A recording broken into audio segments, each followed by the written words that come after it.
Welcome to the After Chat. I'm Michael, I'm Madison. and today we're talking about how God is in control. He sure is. There we go. You ready? I am. Let's do it. Welcome to the After Chat. Real questions. Real talk.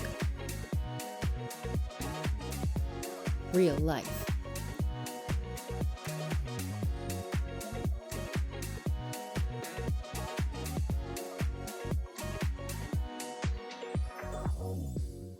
All right, so what's the most you thing you've done this week? I threw off my sleep schedule.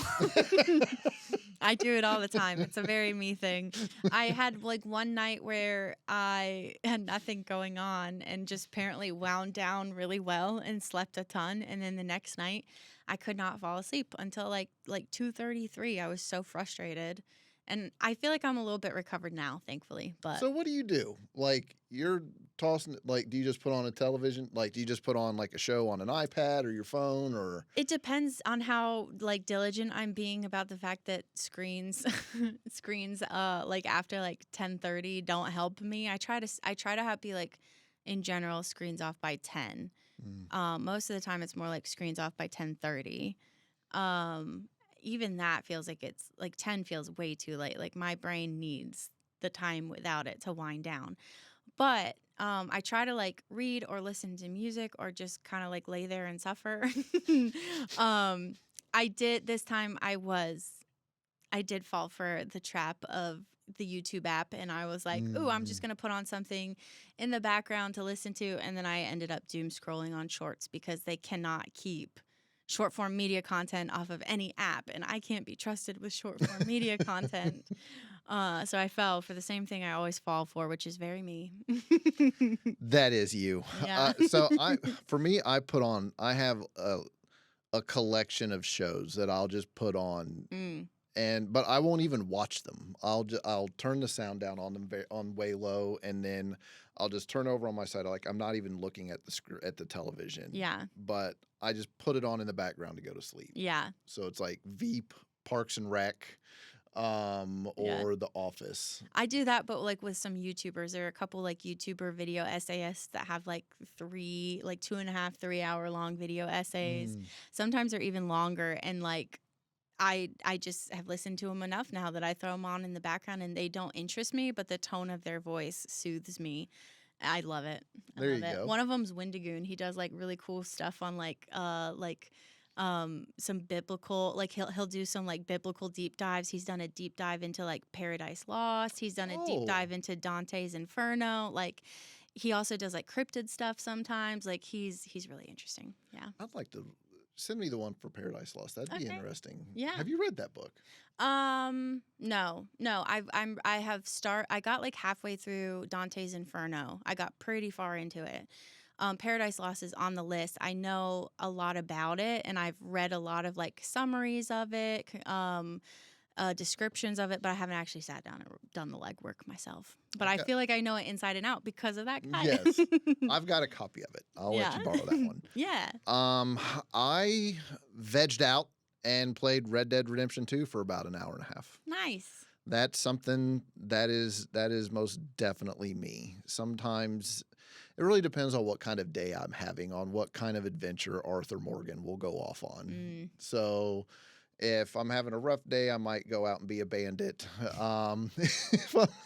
If I'm having a good day, I might go off on a treasure hunt and do some side quests and help folk. I did help a guy. His name's Albert Mason, and I did help him go get a picture of some horses. Okay. It's just one of the things Arthur does. And I did that this week, and it was a lot of fun. Like, so it was a pretty good day. So that was what he did. Nice. It was a good time. Yeah, sounds like a great time. What's one trait you're glad you inherited from your family? I hope that this counts as a trait. It was the first thing that popped in my mind. We don't make a huge deal out of like birthdays and holidays in a way that sometimes like you can tell some people are like, "Are you okay? Like, was your childhood okay?" It was. It's not out of it's not out of not wanting to be celebrated for your birthday. It's more out of just being okay with uh normal life, I guess. I don't know. We Mhm. just don't. It's not this big, huge thing. So then I don't have to deal with being let down when it doesn't match my expectations. Yeah. So I am learning. I'm having to learn how to adjust that because in my husband's family, birthdays are like a big deal. Like the Mm. entire day is about you. Like it's a big deal, which I love, and I'm finding that like middle ground there for sure. But it's convenient. It's convenient to not be torn up about celebrations. I'm like, if Yeah. it's the day of, whatever. If it's the next week, whatever. Yeah. It's just convenient. Less There we heartache. go. I well, you guys have the family cake. We do. Oh Yes. yeah, we do. That was just like that was the only thing. Yeah, no, because That I was the was only trying to thing remember growing up. because I knew that you had mentioned some that there is a birthday tradition. There's the tradition of red velvet cake. Now, have I Yes. had that cake within the past 5 years? No. That was like a Oh. childhood thing. Yeah. You don't make one for yourself. No. Oh, No. that seems like a miss. It's a lot of work to make a cake. Is it? To me, baking is not. I don't mind cooking, but like I don't know. I've never been super motivated to bake for myself. Mm. Well, we do cook in my family, and that's one thing that I am glad that we inherited. Like we Mm. don't eat out all that often. We cook. Like one of the things I think I've mentioned on here before that we do to help further that, and because I hate going grocery shopping, is the e-meals app.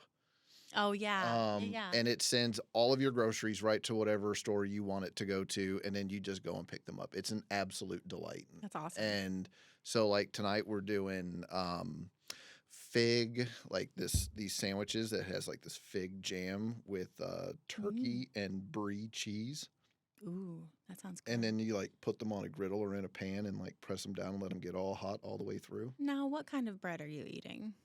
So this is where it gets kind of sad. Like for me, it's this little bitty I can't stand the size differences between regular bread and gluten-free bread. Yeah, it doesn't seem fair. No, but so, I mean, they're very tiny ones. Now, the children, they will get like a very nice, thin sliced, organic wheat bread kind of deal. That's Okay. like supposed to be like really nice and Is it nice and fancy. toasted? It will be You're by the you're time gonna it's all toast- done. Nice. But no, I've got this I think it's like King Arthur or Canyon something or other. It's the gluten-free bread at the Food Lion. Yeah. So, I mean, I hope it holds up to your sandwich. well, it won't. But I'm still going to enjoy all the fixins in the sandwich. Nice. But no, cooking and not eating out, that's definitely something that's been something that I inherited from my family that I'm glad about. Yeah. I would say my more fun second trait there is just the obsession with breakfast for dinner. Love it. That's a family thing too. No, 100%. So easy and it's so Yes. much cheaper. Breakfast food is so much cheaper. Yes, I mean, it really is. Like, I mean, I'm always down for French toast. Yep, and eggs. Oh my gosh. Like- Which when eggs were like weirdly expensive, that was an That was a outlier. little But for rough. the most part, very affordable protein No, option. I mean, that's one of the things that's always blew me away about being out here in Virginia during hurricane season. Like Yeah. the obsession with going out and getting French toast ingredients anytime it's getting ready to rain. Like Yeah. bread, milk, and eggs. I was like, hold on, wait a second. Yeah, no, that's true. I was like, I didn't know that that's a thing. I mean, But yeah, you're everybody's right. making French toast They are. whenever a storm's coming. Yep, and they absolutely for sure go through all of the milk that they bought. Yes. All right. Before we dig into Yeah. where we're going, do you feel like a continuation of your family story or a new beginning? I don't know that I have a great answer for this question because I feel like both. And I Yeah. think it's because my parents were so intentional. My parents got married young. They were 20 and 21. Neither of them had much experience in church before they got married. They actually went to church together, and then they're like, "Oh, we're gonna go get married." so like they came to faith together and were very passionate about pursuing their faith together, learning and growing together. But they were very intentional to make life decisions that set my sister and I up for success. They immediately realized there's some generational stuff that we just don't want them to have to deal with. And so they were just very intentional to give my mom always uses the phrase that she wanted her ceiling to become our floor. Like they were intentional to set us up as much as possible as they could for success in life. So it's like, it's both, because I know I wouldn't be where I am without my parents' choice to intentionally parent us in a way that set us up for success. But I also feel that new freshness, new beginning because of the opportunity they gave us by making intentional decisions in how they parented. Does that make sense? No, 100%. It's not an answer, but no, it really. Well, I love that because one of the things that you mentioned was you said it without like explicitly stating it. Your parents saw themselves as transitionary figures. Yes. Yep. They wanted to break some cycles. I love that. And they did. No, so whenever I did, I went through the Purpose-Driven Life back in, I want to say, like 2015 or something. And like for those of you that haven't read this book, like when you get towards the end of it, you kind of put down, I think it's like 3 or 4 things that are kind of like what you're driven to do, like what your purpose is. Yeah. And my first one that I put up there was break the cycle. Nice. Like, so I've kind of seen myself as a transitionary figure in my family story. It's a hard role to play, but it's worth it. And to set my girls up Yeah. for something different. And so hearing that was that your parents did it. They did it. I love that. Yep. That gives me hope. Oh, yeah. So, absolutely. That's kind of how I've seen myself. Like to answer that question is, I love it. as the transitionary person, like a continuation, but I'm the transitionary person, so my children could have a new beginning and something different than what I had. That's awesome. I love it. So, trying to figure out how to transition into this next part. We're just going to do a hard one. All right, so we're shifting gears. There's a reason we're talking about family. Yes, because Jesus had a family. And so this was a question that was asked in the comments on, was it YouTube? Yep. Okay. Hey, Liz. There we go. And she asked a question about why was Jesus referred to as the Son of David? Yeah, particularly because we see in the Bible the term Son of David used for Jesus a lot. But if you read through the genealogies that are written in the Bible, that tie to David in his family history is actually linked to Joseph, which Joseph did not contribute biologically to Jesus' existence. Yes, So, and Joseph was even referred to as Son of David. An angel referred to him as that. And it also held a very significant meaning for them because they knew that the Son of David or a branch of David would be the Messiah that was going to come and set things right. Yeah. And so just a short answer to that would be legal lineage mattered just as much as biological lineage in Jewish culture. Yep, they wouldn't have recognized it. Yes, if he didn't have Joseph as his legal father. Yes, and so that is what that. I mean, that's just a short answer for it. But there's tons of scripture that was used to back that the Messiah would be coming from that line. So when they would yell out, "Son of David, come heal me," like they were specifically saying like Messiah. Like that's kind of implied in it. Yeah. And so like when you look at 2 Samuel 7, what is it? 12? Verses 12 to 16. 12 to 16. When your days are over and you rest with your ancestors, I will raise up your offspring to succeed you, your own flesh and blood, and I will establish his kingdom. He is the one who will build a house for my name, and I will establish the throne of his kingdom forever. Like, that's right in there as part of the Messianic prophecy, that this will be something that will last and never be broken. Yeah, I love it. And what was one of the other ones? Isaiah 9, 6 through 7, we see a prophecy about a child will reign on David's throne. Yes. Did you want to read that one out? Do you have that one pulled up? If not, it's fine. Yeah, I have. So I have the fulfillment of that pulled up. So we saw in Isaiah chapter 9 verses 6 through 7 the prophecy that a child will reign on David's throne. The fulfillment of that in particular we can read very clearly in Luke 1, 32 through 33. He will be called the Son of the Most High. The Lord God will give him the throne of his father David, and he will reign over Jacob's descendants forever. His kingdom will never end. And this is part of the news being delivered to. Let me make sure I'm in the right spot real quick. This is the part of basically like the birth of Jesus being foretold to Mary. That statement is made about it, and it came true because she had a son. And then another one, Jeremiah 23. So this is long after David and Solomon. The Babylonians are coming, like all the things. The days are coming, declares the Lord, when I will raise up for David, because he was the one that was promised that the Messiah would come, a righteous branch, a king who will reign wisely and do what is just and right in the land. In his days, Judah will be saved and Israel will live in safety. This is the name by which he will be called, the Lord our righteous Savior. So that whole thing of like a son of David, a branch of David. It was just so important for him to be tied to David's line, to be seen as the Messiah by other Jews. Yes. And so that was the whole point of it and why he was called that. And just to circle back, legal lineage mattered just as much as biological lineage did. And so that would be the reason why they referred to Jesus as that.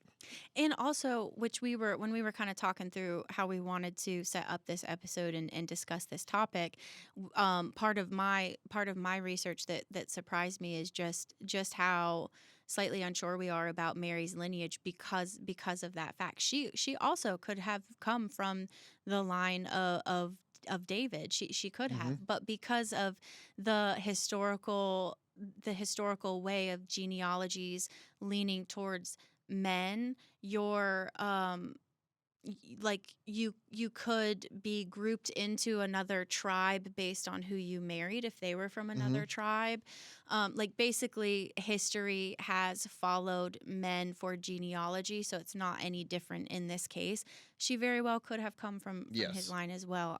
We're not super sure about that. Yeah, based on Luke's. Yeah, because there's one line of thought that says, because once you married in, their parents become your parents. And so that would be one possible explanation for that.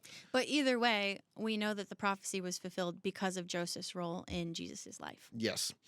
And so the question is, what do you do with this? It kind of, for me, it shows that God is in control of all things, and we can put our faith and hope and trust in that.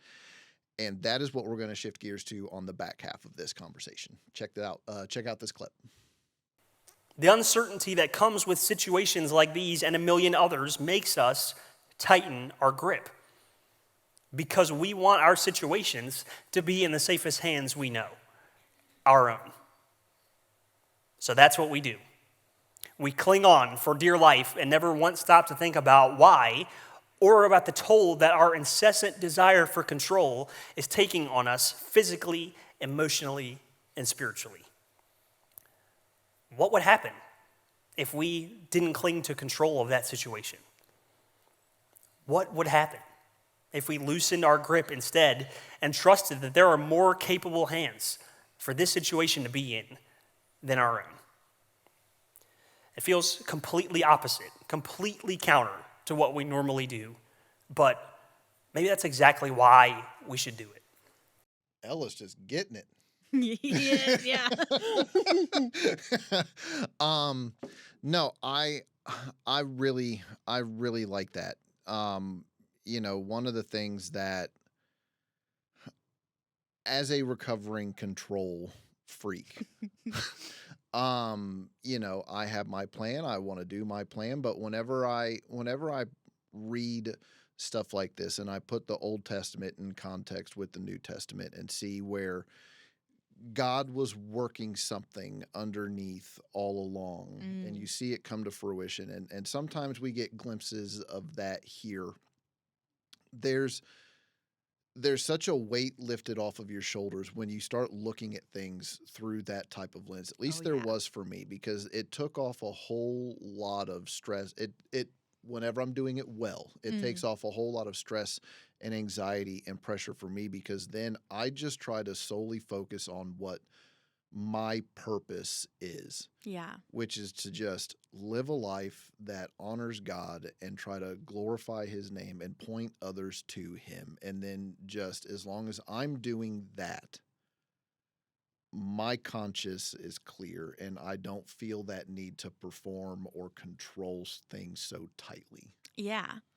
I mean, the whole entire message that Ellis shares is a great thing to check out if you are somebody who is fighting the urge to control. But absolutely, like I know exactly what that feels like, and I also know the relief of intentionally putting myself into the headspace of the grand scale of everything outside of my own lived experience. Like the I can't even comprehend I can't even comprehend the amount of time that it took for the Israelites to wait for Jesus to show up in the first place.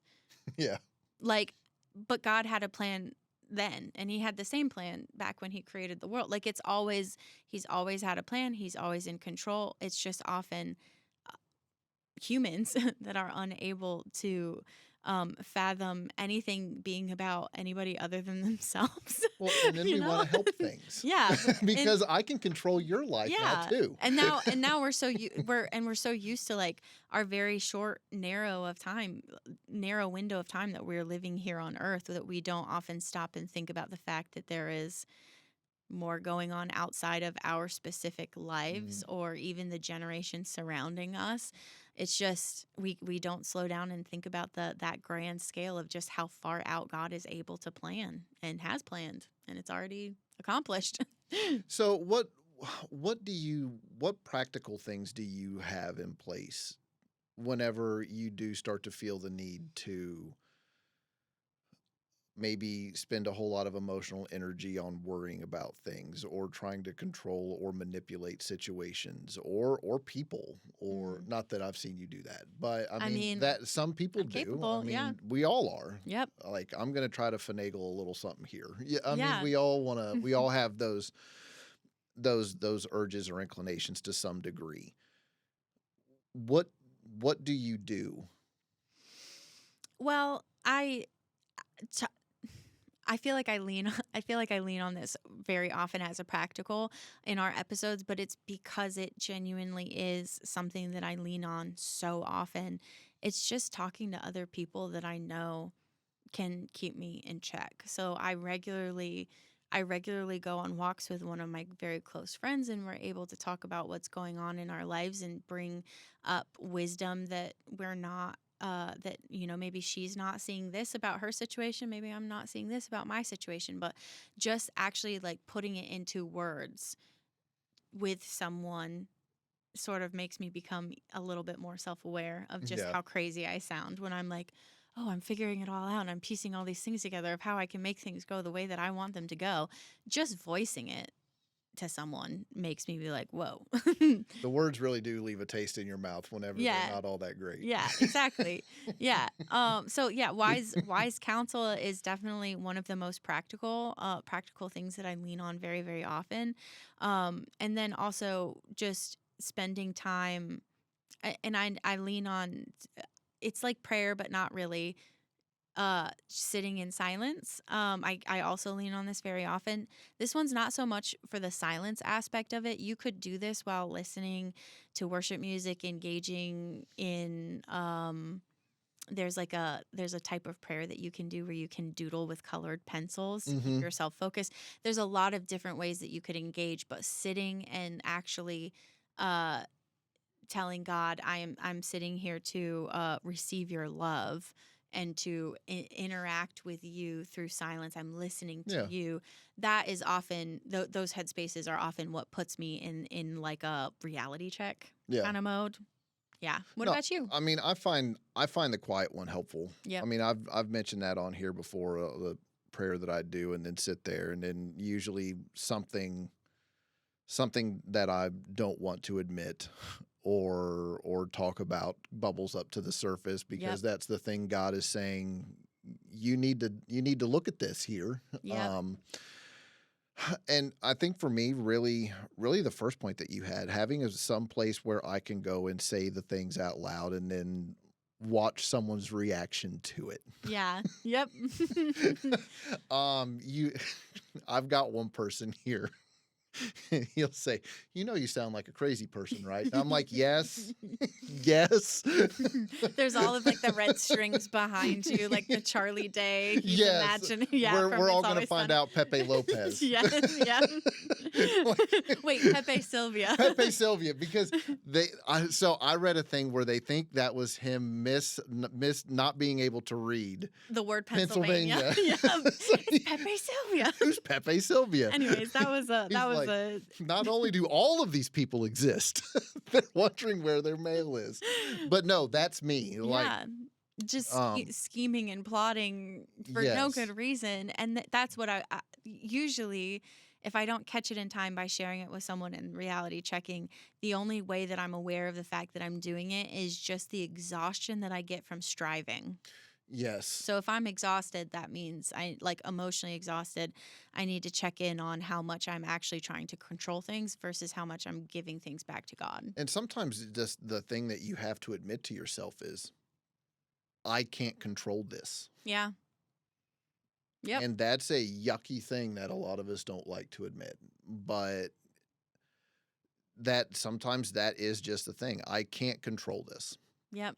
So the only thing in my control is my reaction to the situation, whether or not I'm going to stand firm on my professed faith and act in a way that honors that professed faith, and then just let the chips fall where they may, knowing that I'm doing what I can to honor God despite the circumstances. Absolutely, yeah. And that is it's not fun. It's not fun. It doesn't feel great, but the alternative, if you don't do that, is literally not running from, but the emotional roller coaster that you put yourself on of striving and trying to do it and push forward on your own. It doesn't get you anywhere. It doesn't feel good. It's 10 times worse. It's more exhausting. You're not a good version of yourself. So it's hard, but it's significantly better than the alternative. And you might end up just making a bad situation already worse.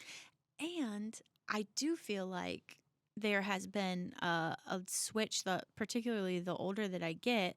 Now there are some times where I don't want to. Yeah. Because I've learned that I'm thinking of the song Make Room that we sing a lot here. Your way is better. Yes. It's so much better. So why would I even want to control it in the first place? No, and the more that you practice this, the less stress that you feel, and the less the inclinations to jump in and try to control things, like you mentioned, it starts to taper off, because you haven't thrown a whole bunch of stuff on your back that's not yours to carry in the first place. And once you get used to not having all that on there, every time you feel that urge to go back and grab a whole bunch of things, you're like, what happened here? Yeah. Let me set this back down. Yep. and then you keep moving forward. Yep. Man, it's beautiful to get to a point where you truly crave giving complete control over. I can't say that I'm at the place where I'm consistent with it, But when I am in a good headspace and I am surrendered and there's nothing that I'm pushing back on, it is incredibly freeing. No, it's almost now a red flag that I've gone astray. Yep. Yeah. It's very Like true. that's more often than not. That's exactly what it is. Yeah. It's up. Hold on, let me reset. And that in and of itself now is the red flag. Yeah. So I don't really have a good go-do out of this other than probably anytime you start feeling that need to control things, ask God if this is even something that you should be trying to control. Are you actually trying to manipulate things to go one way or the other? Are you run it by somebody else that you do have that you can trust that can say, you're just grabbing onto things that aren't yours to carry. Yeah. Right? Yeah. Or find somebody that will say, you sound crazy, because Lenny does that for me. So Somebody's got it. Somebody does. We all need somebody to say, you sound crazy. Yeah. So that would probably be my one big go-to.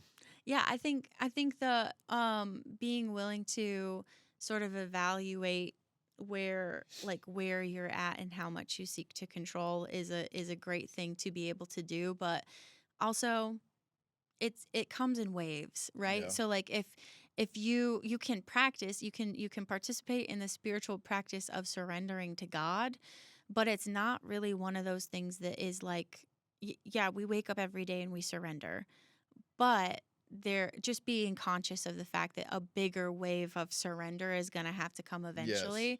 So being consistent with it in your practice is great, but just know it's not the daily choice of surrender is much different than the conscious choice to control when you're mid-panic. Yes. It's different, and getting confident in acknowledging what's going on takes time. No, I think that's a good differentiation there. Yeah, absolutely. All right. Well, Liz, we hope this helps. We love you, Liz. And like, share, subscribe. It really does help our channel here. And we'll see you back here next week for another episode of the After Chat. Bye. Thanks for joining us for the After Chat. If you enjoyed this episode, share it with others, post about it on social media, or leave a rating and review. To be the first to hear our next episode, be sure to hit the subscribe button and get notifications for new content. You can also follow us on social media on Instagram at PCC Wired and Facebook at Passion Community Church. For additional resources and links, check out the description. Thanks again, and we'll see you next time on The After Chat.